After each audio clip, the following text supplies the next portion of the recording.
Inúmeras propostas de endurecimento das ações de segurança pública e combate à criminalidade permearam o contexto político-eleitoral dos finais de 2018, entre elas uma especialmente paradigmática encaminhada pelo então candidato ao governo do Rio de Janeiro, Wilson Witzel,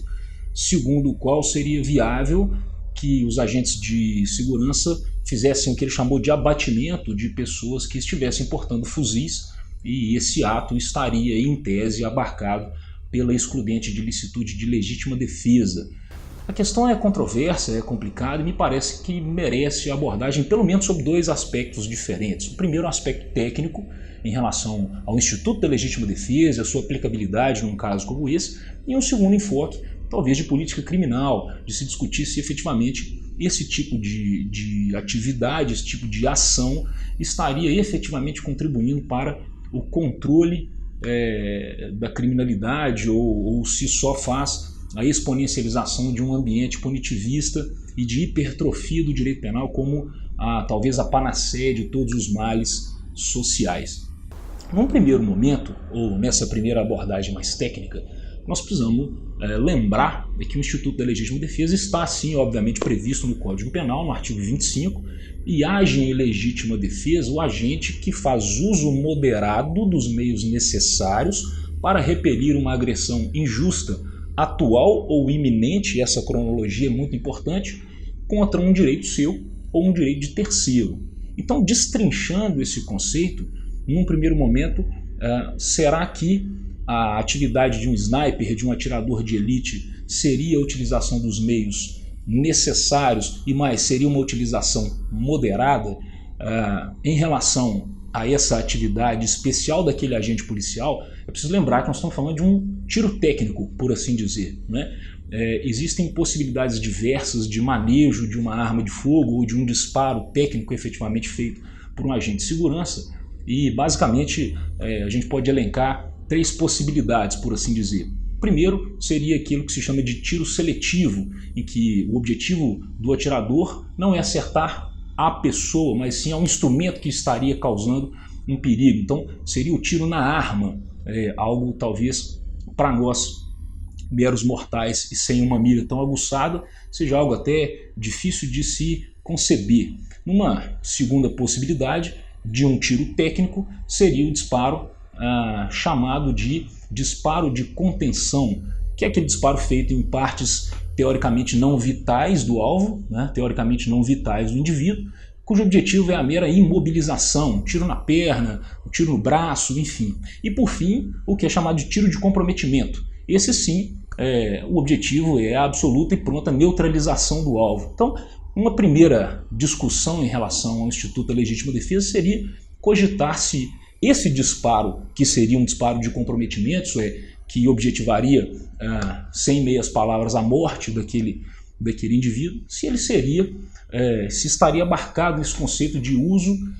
moderado dos meios necessários para repelir aquela agressão. Uma outra questão, ainda dentro do conceito de legítima defesa, seria se cogitar se essa agressão se enquadra na cronologia que o próprio artigo 25 do CP traz, que é uma agressão injusta atual ou iminente. Veja, o sujeito está apenas portando um fuzil, a agressão não é atual. A discussão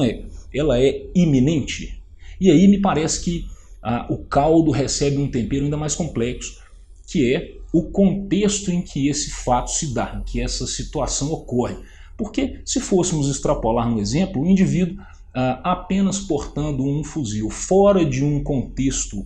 de conflito instaurado, como no caso das diversas incursões feitas em comunidades e favelas, não só no Rio de Janeiro, mas Brasil afora,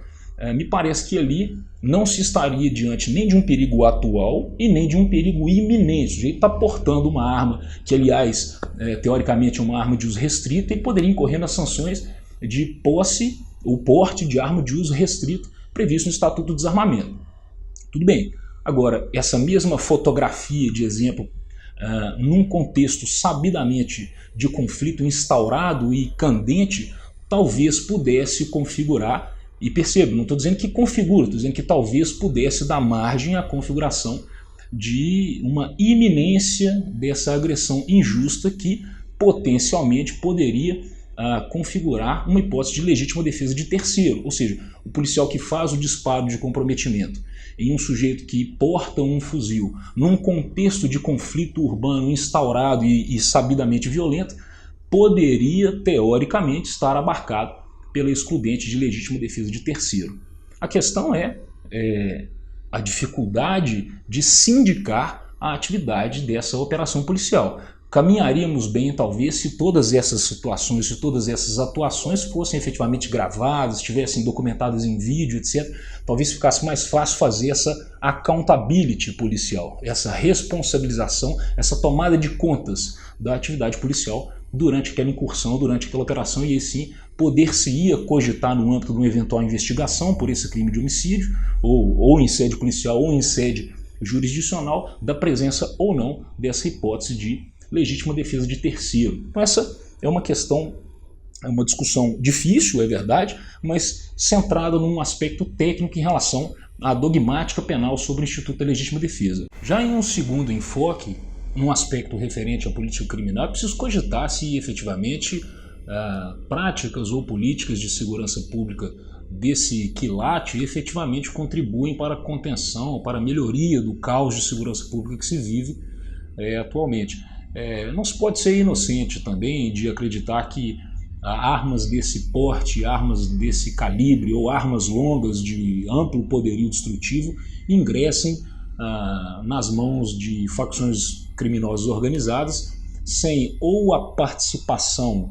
imediata do Estado, das suas forças constituídas, e aí obviamente por desvios de finalidade evidentes, por relações manifestamente promíscuas entre o poder instituído e esse poder paralelo que é composto pelas facções criminosas, ou por uma questão direta, por uma participação imediata e direta e, portanto, dolosa, criminosa também, dos poderes instituídos do Estado, ou por uma evidente condescendência, ou por um evidente fechar de olhos, ou absoluta ausência de gestão inteligente de recursos de inteligência e recursos financeiros potencialmente aplicáveis à segurança pública, que viabiliza que esse tipo de armamento esteja capilarizado nesses conflitos urbanos armados e fortemente armados, pelos quais atravessa toda a sociedade, inclusive os agentes de segurança que estão absolutamente expostos também nesse tipo de situação. Houve uma proposta de lei, projeto 352 de 2017, do senador José Medeiros, que foi arquivado no final do ano passado, por encerramento da legislatura, que previa o acréscimo de um parágrafo único no artigo 25 do Código Penal, trazendo a figura da legítima defesa presumida, que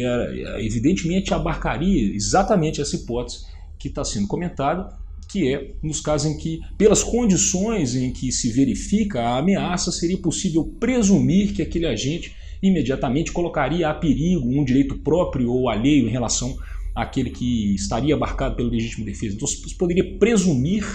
uma situação de legítima defesa sem a necessidade de que se aguarde que o agente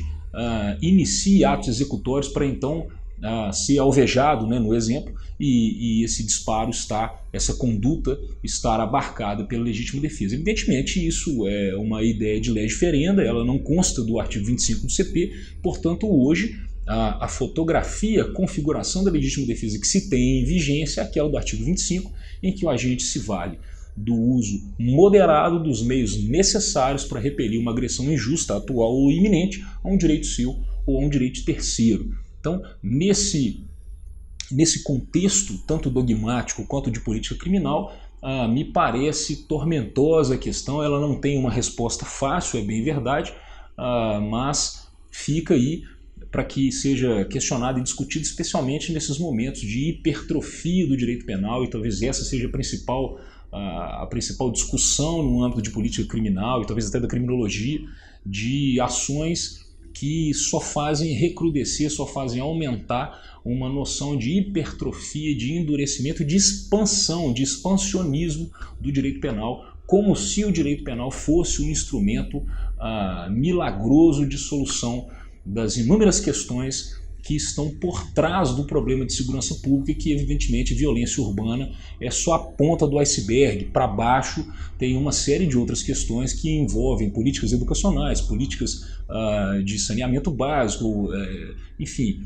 direitos sociais, universalização de acesso a bens e direitos sociais, que são primordialmente desatendidas e não digo que sejam as únicas causas, é óbvio que não, e não há um determinismo também, mas obviamente participam desse problema maior, desse contexto maior, que é o grande caos de segurança pública que nós vivemos hoje em dia, tá certo? Então, sobre o abate de criminosos portando fuzis, tema complexo, tema difícil, do ponto de vista da criminologia, do ponto de vista da política criminal e especialmente do ponto de vista dogmático penal, porque o artigo 25 do CP não traz tão claramente essas respostas e há um espaço ainda muito grande por preencher pela doutrina e pela jurisprudência do que sejam efetivamente esse uso moderado dos meios necessários e do que seja uma agressão atual ou iminente, e especialmente essa iminência. Quando que a agressão se torna efetivamente iminente? É preciso esperar o primeiro disparo policial para revidar com um tiro de comprometimento ou não? É preciso iniciar os atos executórios pelo alvo ou não? Essa discussão, mais uma vez, não tem resposta pronta e cabe a nós, através da crítica, através do pensamento crítico, tentar construir saídas que sejam sempre consoantes com a Constituição Federal. Beleza? Valeu!